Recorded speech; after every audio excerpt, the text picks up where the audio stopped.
Today we are going to talk about factoring trinomials. By the end of this video, you should be able to factor trinomials and binomials using factoring by grouping. So first, let's take a look at this graph.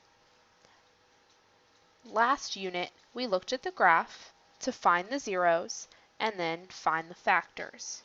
But if we look here, our two x-intercepts are decimals, and it's hard to know exactly where those are just by looking at the graph. So we need to have another method for determining the factors and the zeros of this particular quadratic, y equals 15x squared minus x minus 2. So we are going to factor. In general, the steps for factoring a trinomial using factoring by grouping: first, you want to make sure that the quadratic is in standard form. That means that you have ax squared plus bx plus c, and a, b, and c are all numbers. Then you want to check and see if there's a GCF to factor out.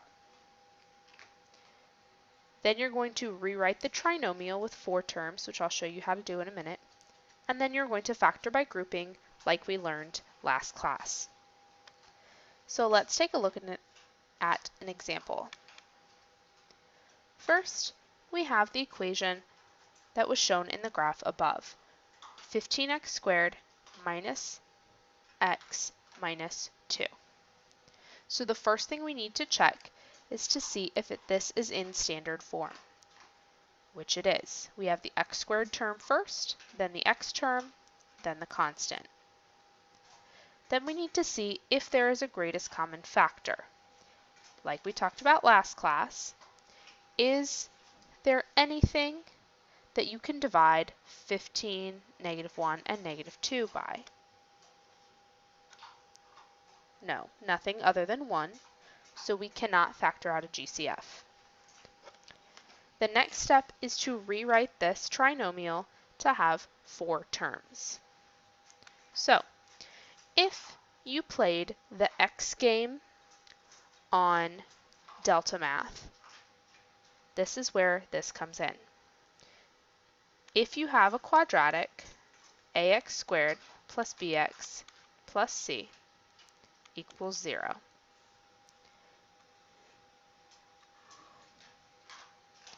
You are going to take the numbers a and c and multiply them together and write that number in the top of the x. Then you are going to take whatever number b is and write that on the bottom of the x. Now, if you remember from the x game, you need to find two numbers that multiply to the top number and add to the bottom number. So let's go back to our problem and fill in the x.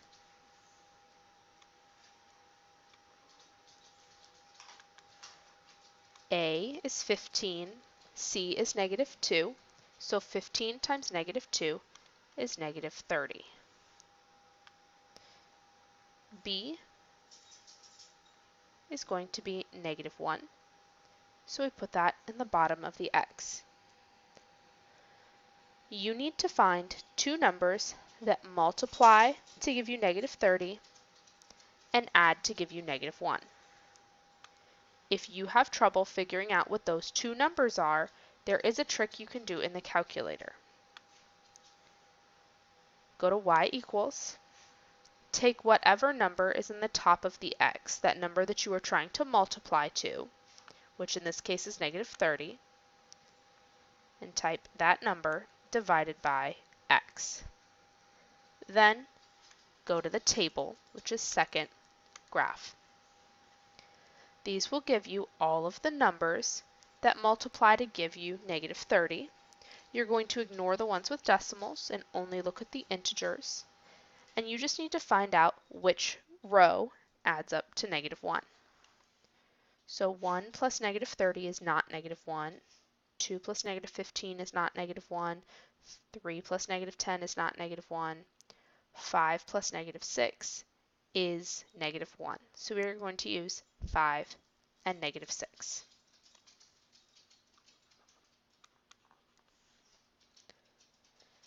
Now, we are going to use this x to rewrite our trinomial to have 4 terms.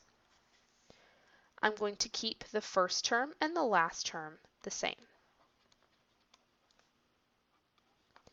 It is the middle term that I am splitting up. So instead of having negative 1x, I am going to have 5x minus 6x.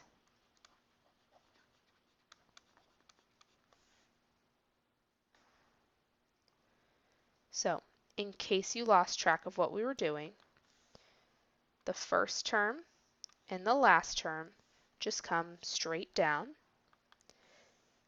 and you take whatever numbers you found in the x and use those to split up the middle term. So instead of having negative 1x, you have 5x minus 6x. Now that we have 4 terms, we can factor by grouping just like we did in the previous set of notes. You want to split your equation into 2 parts. If we only look at the first half, we want to ask ourselves, what can we divide both 15x squared and 5x by? And that would be 5x. Since we can divide out a 5x, I'm going to put that in the front because that is our greatest common factor. 15x squared divided by 5x gives us 3x. And 5x divided by 5x is 1.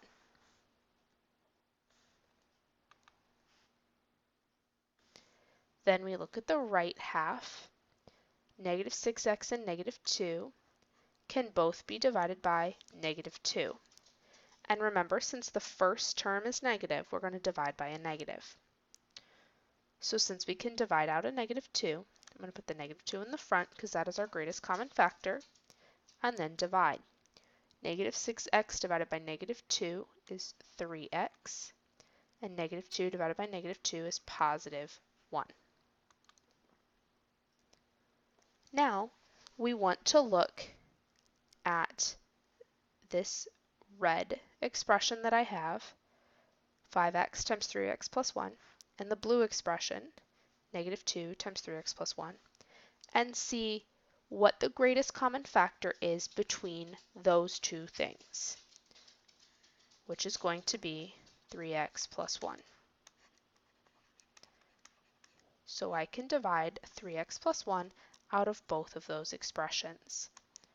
So since I can divide that out, I'm going to put it in the front, since that is my greatest common factor. And if I divide here, I am just left with 5x.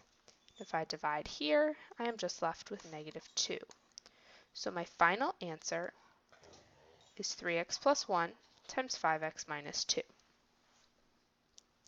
You can always check your answer by double distributing these back together, and you should get the thing that you started with. So that is how you factor a trinomial. Let's go through a couple more examples. In example 2, we have 4x squared minus 12x plus 5. We are in standard form because we have the x squared terms first, the x term second, and the constant third. We cannot take out a greatest common factor because you cannot divide by anything other than 1. So we are ready to go ahead and do the x. A is 4, C is 5. So we want to do 4 times 5, which gives us 20. Put that on the top of the x. And then take B, which is negative 12, and put that on the bottom of the x. So then we need to find two numbers that multiply to 20 and add up to negative 12. If you need to use that trick in the calculator that I showed you, you can do that. But the two numbers that work are -10 and -2. So now we can rewrite our trinomial to have 4 terms. I'm going to keep the 4x squared the same and keep the 5 the same. Instead of putting -12x, I'm going to put -10x and -2x. And then I can do factoring by grouping. So I'm going to split this up. My GCF for the first two terms is going to be 2x. If I divide by 2x, I end up with 2x minus 5. If I look at the second two terms, I can divide by -1 because my first term is negative. So if I divide by -1, I get 2x minus 5. Now I want to see what these two have in common. I can divide both of these by 2x minus 5. So my GCF is 2x minus 5. And if I divide, here I am left with 2x, and here I am left with -1. So 2x minus 5 times 2x minus 1 is my final answer. And again, you can double distribute these back together to check your answer, and you should get 4x squared minus 12x plus 5.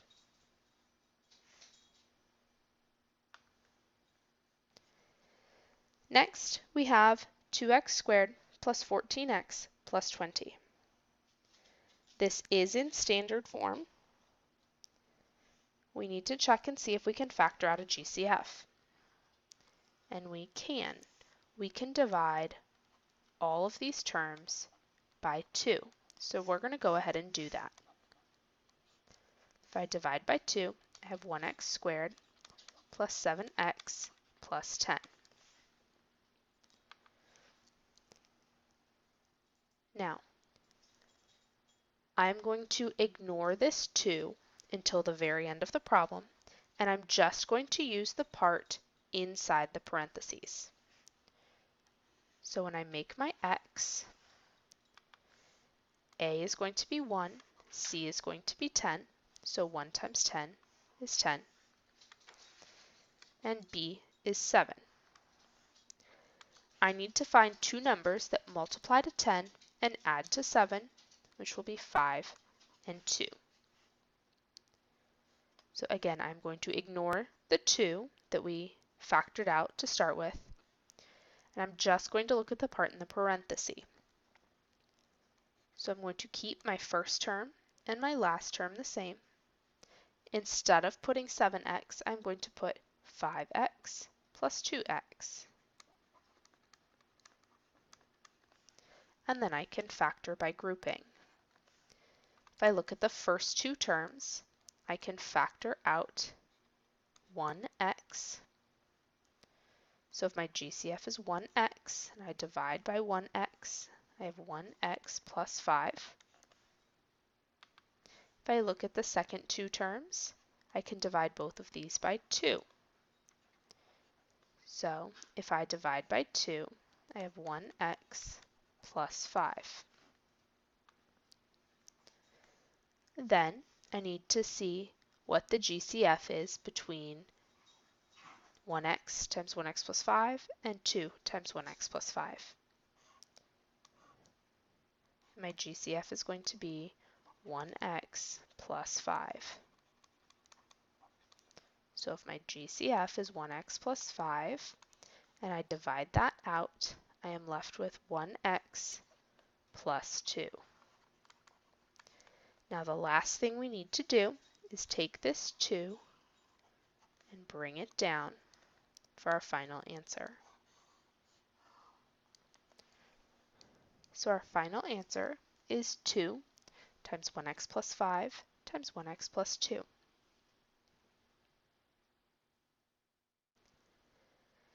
Next, Let's take a look at x squared minus x plus 6. This is in standard form, and there is nothing other than 1 that we can divide all three terms by.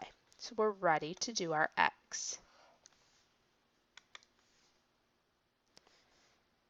A is 1, C is 6, so 1 times 6 gives us 6, and B is negative 1. So we need to find two numbers that multiply to 6 and add to negative 1. If you are struggling to do that, you can go to the calculator. I'm going to go back to y equals and type 6 divided by x and go to the table. I am looking for two numbers that add up to negative 1. 1 plus 6 is not negative 1, 2 plus 3 is not negative 1, 3 plus 2, I'm starting to repeat. Let's go to the negatives. Negative 1 plus negative 6 is not negative 1, negative 2 plus negative 3 is not negative 1, and then negative 3 plus negative 2, we're starting to repeat. So if you scroll through this list, there are no numbers that multiply to 6 and add up to negative 1, which means that this trinomial is prime. So if the x is impossible,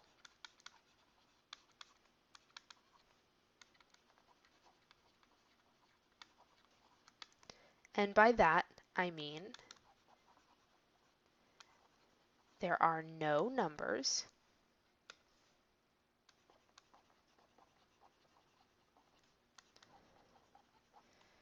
that multiply to a times c and add to b,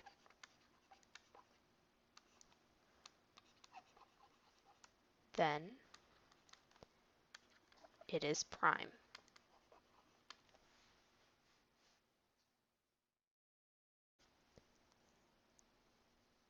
Let's take a look at one more type of problem. Here we have binomials. Binomials only have two terms. Our previous examples were all trinomials because they had three terms. So here's how I want you to do these binomial problems. We have y squared minus 25. We do not have a y term in the middle. So I'm going to rewrite this as y squared plus 0y minus 25. Now we have a trinomial and we can do exactly what we did on the previous problems. This is in standard form. There is nothing other than 1 that we can divide all of these numbers by. So now we can just go ahead and do the x. A is 1, C is negative 25, so 1 times negative 25 is negative 25. B is 0. So we need to find two numbers that multiply to negative 25 and add up to 0. If you need to use the table in the calculator, you can, but the numbers are 5 and negative 5. So we can rewrite this with four terms. We have 1y squared plus 5y minus 5y minus 25. And now we can factor by grouping. If we split this into two parts, the first two terms can be divided by 1y. So I'm going to factor out a 1y. If I divide, I end up with 1y plus 5. The last two terms can be divided by negative 5. So if I divide out negative 5, I end up with 1y plus 5. Both of these can be divided by 1y plus 5. So if I divide out 1y plus 5, I'm left with 1y minus 5.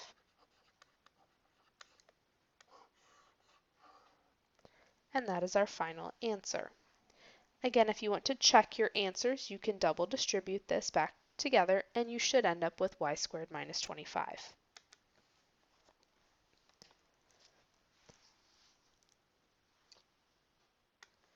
For our last example, we have 36x squared minus 1.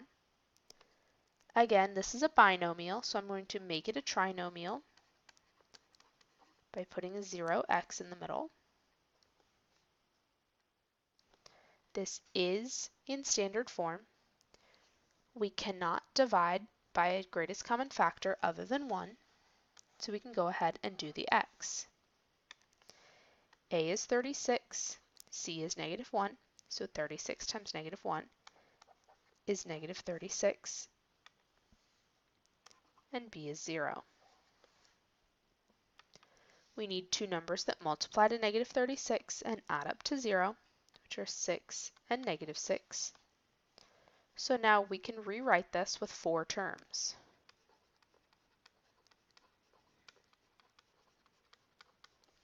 And then factor by grouping. The first two terms we can divide by 6x. So if we factor out a 6x, we have 6x plus 1.